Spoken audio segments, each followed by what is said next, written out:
Hey, what's up everybody? Welcome back to another edition of the Adam Eisen Show. I am back today to bring you all episode 27 of the show. It's going to be a bit on the shorter side today, but I've still got plenty of NFL and NBA to talk about, so let's go ahead and jump into it. Today, I want to start with the NFL. I've only got a few topics here, but starting off, it's the optional off-season training camp. It's begun for most teams, and with that comes some controversy with players not showing up, players making statements on their social media, and that's exactly where we're starting today with Deebo Samuel.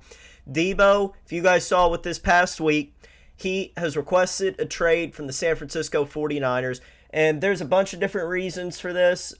Some have the opinion that he wants to go back to the Carolinas, around that area where he's raised from. Some think that he's trying to protect his body. I'm going to jump into what I think. Now, Deebo Samuel worries a lot of teams. He plays physical. He's fast. Takes a lot of big hits. You guys know he plays wide receiver and running back. He plays like a mix of both ways. And talent-wise, Deebo Samuel is amazing. But it's not a 12 to 15 year type of guy with the way he's playing right now. And I think that Deebo understands that. Listen, guys, we know that Kyle Shanahan is an offensive mastermind, and he uses Deebo Samuel nonstop. The 49ers offense essentially runs through him. He understands that he's been hurt, that he has a physical play style, and that the 49ers offense leans on his physicality. Deebo wants to get his money before he finds himself in a spot like many other wide receivers and these guys do. I heard a take earlier this week. It was like for head coaches and quarterbacks, sure, the money's there. You want the money. But what defines their career is the Super Bowls, which is a lot less of a case for wide receivers. Wide receivers' careers are defined by the numbers, defined by the stats. Jerry Rice's 3 Super Bowls helped, but if he did not have those 3 Super Bowls, look at those numbers still. He's still arguably the greatest football player of all time. But I think along with it, it needs to be considered for Deebo. Deebo needs to consider that Kyle Shanahan is the perfect coach for his play style. And this is also not a case of the Niners not wanting to give him money. They've offered him a big contract already, and he wants more. When you pay guys at the top of the market, they aren't going to end up with good enough weapons around them to win it. Look at the Packers, this scenario. Packers now have no wide receivers, and Rodgers is getting paid $50 million a year. The 49ers don't want to be paying Kittle and Samuel, 2 guys who get injured, a lump sum of their cash. Look at opposite side of their division in the NFC West. Matthew Stafford and the Rams. Matthew Stafford's on a team-friendly deal. Everyone else follows suit. They go out. They were able to get Allen Robinson, Bobby Wagner. And in Deebo's case, he's a wide receiver across the field from Kittle, another guy who gets injured a lot. And if I was the GM of the 49ers, I would lose sleep giving him the money he wants. Their 2 best offensive guys would be injury reliabilities. But then the Rams' top 6 guys are all reliable. Stafford, Kupp, Robinson, Jefferson, Donald, Ramsey. All reliable guys. Whitworth was 41 years old, playing offensive lineman. He retired, but he was one of the most reliable guys there is. The Rams understand you have to build around reliable people. So your division rivals never get hurt. But your guy, the 49ers guy, they're going to have Garoppolo, who gets hurt, Kittle, who gets hurt, and now I got to go pay Deebo Samuel a ton, whose style won't wear over time. Deebo has said that he wants to transition a little. He wants to transition into just being a wide receiver. And he understands that he needs to keep his body right. For wide receivers, where it's at for them, it's not for the Super Bowls, not for stuff like that. Wide receivers are in this league to get paid and to put up huge stats week in and week out. I think it's the best case scenario for the 49ers and Deebo Samuel to move apart. Deebo Samuel will keep getting used by Kyle Shanahan in a very physical way we talked about it, he's an offensive mastermind. I think it would be a different scenario if the 49ers did move off of Jimmy G 2 months ago, like everybody thought they should have. That would have saved a lot more money. And even if you don't think Trey Lance is the guy, you spent a third overall pick on him. You're not allowed to not put him out on the field. At least see. If you don't at least see what you have in the guy, what are you doing? Why'd you waste that? Are you just doubting? Like, you don't... Doubting your gut? Next question is, where could Deebo Samuel go? There's been a bunch of teams thrown out there. He's thrown out a couple himself, I believe. One of them's been the Packers, Jets, stuff like that. I think, might sound biased to you guys, but I truly believe out of the whole league, his best place he could go is to the Green Bay Packers. He wants to turn into just a wide receiver, which is what Green Bay is lacking right now. And the Packers have the special running backs, Aaron Jones and A.J. Dillon, to take care of the running back slot. What the Packers need is their number one receiver, which is what Deebo Samuel is looking for. They also have 2 first-round and 2 second-round picks this year. 4 picks in the top 60. It would not be a hard deal, in my opinion, to get worked out. I think it would largely come down to cap space and things like that. I already mentioned his hometown. He's from the Carolinas area. He could want to go play in Atlanta. I don't think Carolina would be able to make him fit just with cap room and stuff like that, but could want to go to Carolina. The Jets were thrown out there. I don't know why he'd want to go there. But I think this request for a trade caught me off guard just as much as it caught a lot of you guys off of guard. But I think in the end, it will be the best for both parties. Wide receivers want to get paid. Obviously, all players want to stay healthy. And Deebo is seeing the future. He is not a 12-year player. Now, one more thing before we jump into the NBA today. You guys know it's the playoffs. I'm getting excited to talk about it, but I want to talk about the draft just a little bit that is coming up in less than a week's time. The first big football action since free agency began, and we are going to get to see some young stars come into the NFL and live their dream. It may not be a great QB draft, but everybody who thinks just because it's not a great QB draft, it's still a loaded draft in every other place on the field. There are some serious playmakers each year now. There are 24 to 25 college wide receivers coming into this league, making a difference. The QBs that do end up getting drafted in the first round, I want to say to you guys, are third round graded talent. Kenny Pickett might be the first quarterback taken and will be taken in the first round. But in any other year, put him in the class with Patrick Mahomes, Allen, all them, Lamar Jackson, he would go in the third round. He has a big arm, but is 6 foot tall. That's all he has. And he's mobile, but if you compare him to Josh Allen, like a lot of people do, Josh Allen had the big arm. He was a little mobile, could make the plays, but Josh Allen's 6'4". Kenny Pickett is 4 inches less than him. Way tinier. We heard about his hand size, all that. Joe Burrow has already proved the hand size thing wrong a little bit. Kenny Pickett could make a bigger statement. But I do want everybody to know these are late second, third round QBs in my opinion. And the reason they're going to be drafted in the first round is because of how weak the QB free agency class is this year and the draft is overall. I don't have much more to say about the draft. Other than each year, there's a guy that everybody knows is going to be a special talent for a fact. It's not usually a QB because QBs are always hit or miss. They don't usually go number 1 overall. And this year, for that, my guy has to be Aiden Hutchinson. I think he is just a wrecker. 6'6", 265 pounds, fast off the edge, and wreaked havoc all throughout college. Evan Neal, the right tackle from Alabama, I think is the other surefire lock. One of those 2 guys is going number 1 overall. The other guy will probably go number 2 overall. And those are 2 guys that are going to come in and immediately be able to make a big impact in the trenches.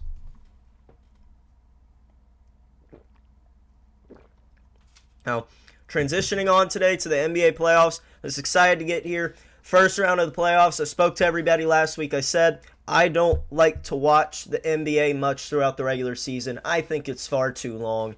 If the NBA could go shorten down the regular season, 20 games, they change the playoffs to where the first round is 3 games, second round is 5 games. You could maybe even add a third round in there, and then the Western Conference Finals. Give me more playoff games, but shorter playoff series. I think there's a ton more the NBA could do to make the whole season more entertaining. But right now, it's the NBA playoffs. I can't complain much, and I'm going to go ahead and dive into the first team today, the Brooklyn Nets. And thinking about them through this week, we see them in the Boston series. It's not going well. And there's a difference between how a successful business operates and why it's successful. KD and Kyrie get the how. They've been on championship teams before. KD with Golden State and Kyrie with Cleveland. But KD and Kyrie don't get the why. They're clueless. They think just 'cause they're friends and ballers that it'll work. They really believed that they could come into this season without coaching, without chemistry, or not this season, but without coaching, and before this started 2 or 3 years ago, without chemistry. They thought they could come in with Steve Nash leading them. You have to have a coach in this league. Draymond Green, Steph Curry, Klay Thompson. They're 3 selfless guys. They plan things out and are able to be coached and coached hard. You can be confrontational with them, and Steve Kerr just does just that. The Golden State Warriors are a perfect example of superstars that know their place and are willing to be able to get coached up and know that they can't go out there and win it on their own. Let's be real here. This Nets experiment has been a total failure. 1 first-round exit, 1 second-round exit, and likely another first-round exit. They have no chemistry, no youth, no plans, and reports are Steve Nash is over it. But KD and Kyrie didn't want to plan things out. They didn't want to coach. They didn't even think they needed a coach. They were on a podcast before this whole thing started. And they were joking around about basically saying they didn't think they needed a coach. They leaned into being villains on the Nets and are being straight up lousy villains. I mean, it's embarrassing. They had no plan and no coach. What great coaching does, and we are seeing it now, great coaching not only elevates players, but KD and Kyrie are great. We know that. A great coach is not only there to elevate them, it's there to hide their flaws. Sean McVay hid Jared Goff's flaws. Belichick did it with Brady for 20 years. Now, we know KD isn't soft, but don't mistake anything and believe he's physical. He's not, and that's where the Celtics are coming after them at. I'm not saying he's weak or soft, and I'm not saying he doesn't play defense, but he can get pushed around a little bit, and we see he's a little skinny. What Boston is doing this whole series is just pushing KD around, and the Nets had zero plan for it, just like everything else. I mean, think about this. Since they created this superstar Nets team, let's think about just what's happened. KD now, he's now getting the narrative that he can't win without Steph. Golden State is going to win their first round series, likely a 4-0 against Denver. Kyrie was rumored to be toxic in Boston, and that relationship ended badly. Now he's going to lose to them again. And then you have Harden, the third head of that big three, who was lucky enough to get out, and who everybody thought was the problem. He managed to escape to Philly, and now Philly is going to win their first round series. We are 3 years in, and this Nets super team experiment, whatever you want to call it, has completely failed due to lack of planning and due to lack of coaching. No one should ever underestimate a coach, no matter the league, no matter what level you're at. No one should ever underestimate how important a coach is, not only for elevating, but also for hiding flaws. The next NBA team, I'm going to jump over the 76ers. We were just talking about James Harden. The 76ers lead 3-0 over Toronto. They're playing Game 4 in about 90 minutes from when I'm filming this. I think they're going to handle business against Toronto in Game 4, no problem. Then they'll get some time off before their second round series.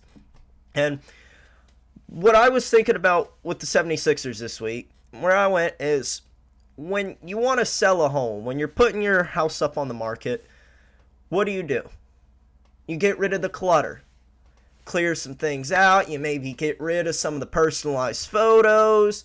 Get rid of the clutter. Make your house look real good. Make it feel more homey for random strangers coming into it. And you don't have to redesign the house. You don't even have to stage the house necessarily. You just got to clean it up. You just got to bring that one piece of furniture out of the basement to put with your couch. So you have your little, you got your nice couch, you got your nice sofa, whatever it may be. You got it all there. People coming in to look at it, and it's no longer cluttered. And when the Sixers took James Harden, I thought it was a good team, but it was too cluttered. James Harden was okay, maybe moody, but he is a star and will make shots for you and facilitate, which is a big thing for James Harden. If we remember, people used to hate on him for not being able to facilitate with the basketball, being able to control the floor. He's able to do that now. Philly cleaned up their house. They gave Moody Ben Simmons to Brooklyn after that hasn't worked for years, and he tried to taint the entire season this year. They got Andre Drummond, who was a 2-time All-Star and a 4-time rebound leader, including he was a rebound leader last year, and he needed minutes in Philly, but they have Embiid, so they chose to get rid of some of the clutter. They got rid of Andre Drummond. Then Seth Curry, who needs minutes and needs the ball. He needs to take shots.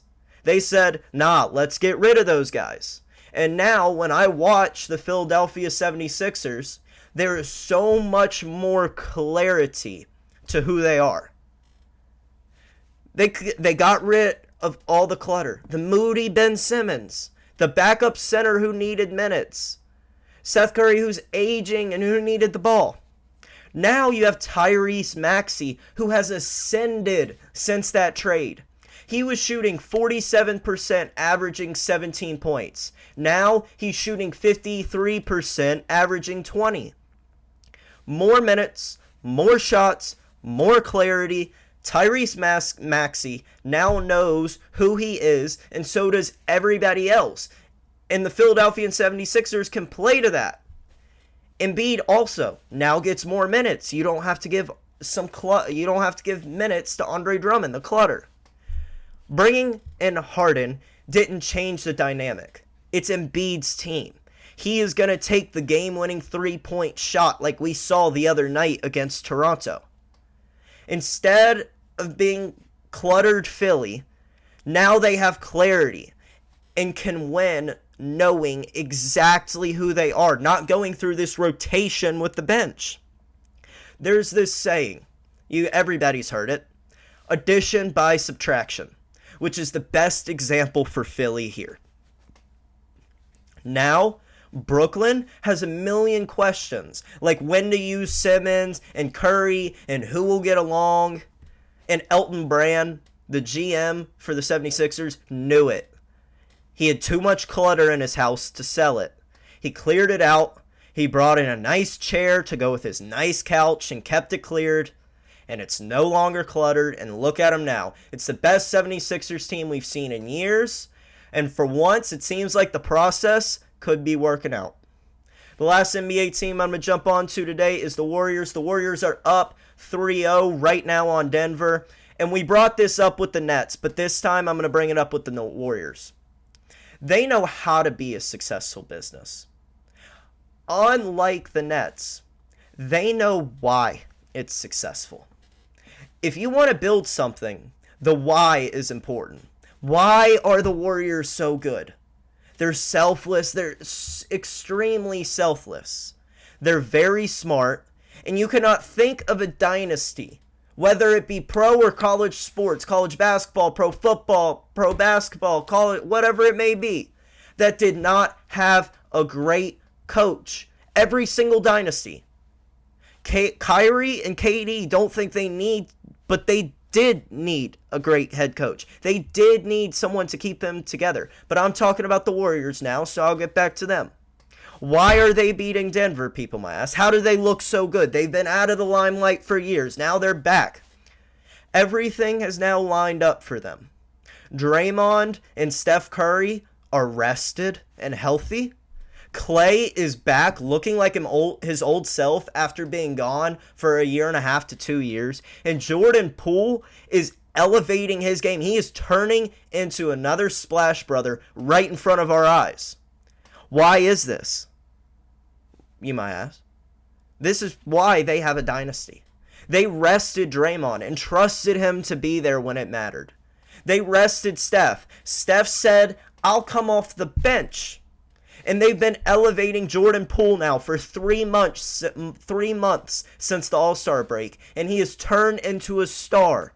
In the regular season, Poole averaged 18.5 on 44% shooting and 36% from three. In the playoffs, he's averaging 29 points, 68%, and 59% from three. They're led by a great head coach who knows how to trust his players. And because of the way they are run, they are ready. They are rested. They knew they were a smaller team, and they would be playing big guys like Jokic or Giannis or Embiid or Ayton all throughout the playoffs. And they're smaller, and they had to look into the future. They might have sacrificed a seed in the end of the day. Whatever it may be, might have sacrificed a couple wins. But they got their rest.